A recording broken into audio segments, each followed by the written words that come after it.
Hi guys, welcome back to review lesson. So the lesson today that I have learned is about translation theory, and we have learned about 6 methods of translation, which is word forward translation, literal translation, faithful translation, semantic translation, adaptation, free translation, idiomatic translation, and communicative translation. And among these, semantic translation and communicative translation is more preferred to be used.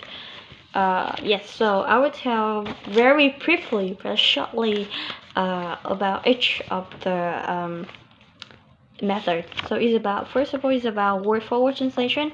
Like you gonna translate each of word, and you will preserve the word order, and it's gonna be out of context, and cultural words are translated literally.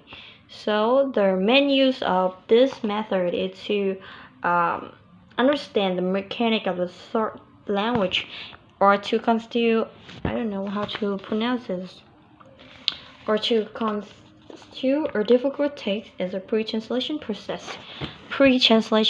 Okay. So I have an example here, is that is my grandmother. So in Vietnamese, if we use the word forward translation, it's gonna be đó là của tôi bà. It had no meaning, right? So yeah, so that's word forward. But the main use, as I told you, is used for pre-translation process, as well as to understand the mechanic of a source. So you can see the different structure of English and Vietnamese. Yeah. The next is literal translation. It's gonna be the words, the lexical words are gonna translate singly in our context, and it also uses a pre-translation process. Literal translation. Okay, so I have, that is my grandmother. She is 30 years old. So if I use this method, it's gonna be đó là bà của tôi, cô ấy 60 tuổi. So you say cô ấy, right? In Vietnamese we use a lot of things like cô, chú, bác, dì, cháu, mụ, a lot. But in English we have she, he, only.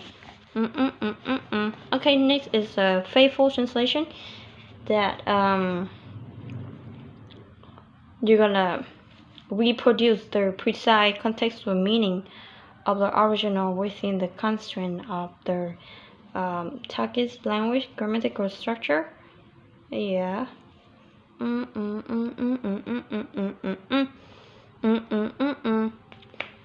So it's usually used to in legal document or some kind of law, something like that. You need to be faithful.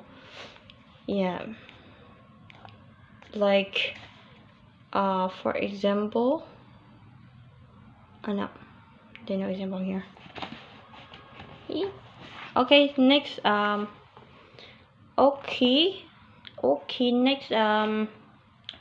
next method is semantic translation. So it's the keyword is the aesthetic value. Is that mean that all of the beautiful and natural style of the source language text, compromising on the meaning where appropriate, so that no assonance, wordplay, or repetition are in the finished version. Okay. This is what I heard, and what I understand is that all of the metaphor structure we're gonna remain into the target text. Yes. Yeah. Yes. It's gotta be focused on the language rather than, so sometimes it can be over translate. Next is communicative translation. This gotta be focused on this will be focused on the message. So communication, like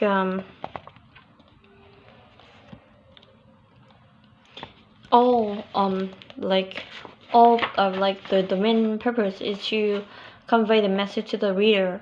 However, in semantic translation, you will like act as a author to write down, to translate. Yes, that's what I heard. A little short, right? Actually, more than that, but honestly, I haven't read the text first, so I'm not really sure what I'm saying it's true or not. But anyway, it's still fine though, right? Oh my god, this is so weird. Okay, so I have an example to tell the difference between semantic translation and communicative translation is keep off the grass.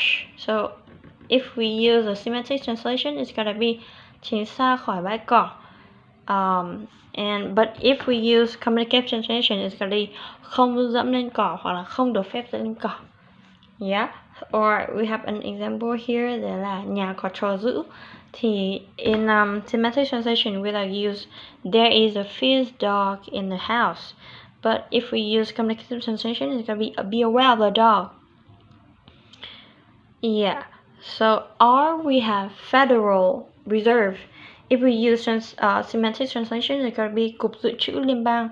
However, some Vietnamese don't understand what Cục Dự trữ Liên bang means, so we have to use the communicative translation. Depends on the reader. So if we translate like this, Ngân hàng Nhà nước Mỹ, so more people will understand what the Federal Reserve means. Or we have a White House. In the semantic translation, we're going to translate into Nhà Trắng, right?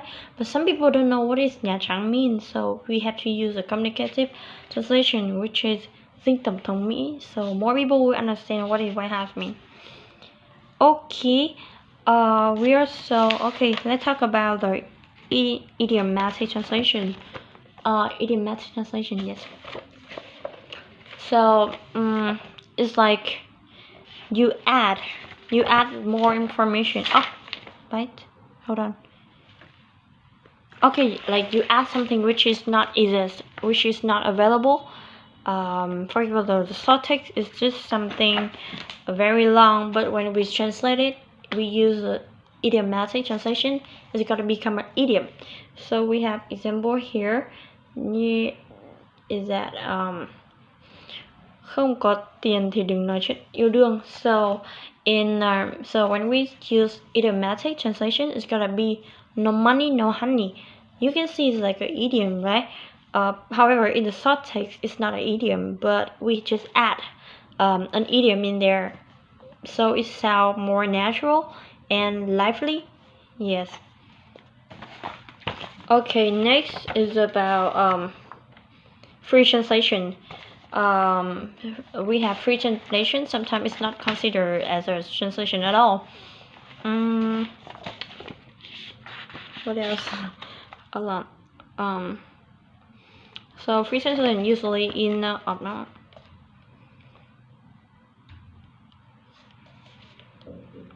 don't know how to explain it. I forgot. What is the difference between? Oh my god! Free translation. Okay, next method. Sorry, is adaptation.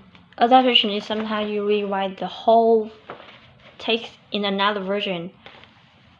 Yeah, so it's gotta be like completely most of the text you just change completely most of the time. Yes, and adaptation also sometimes is not considered as a translation.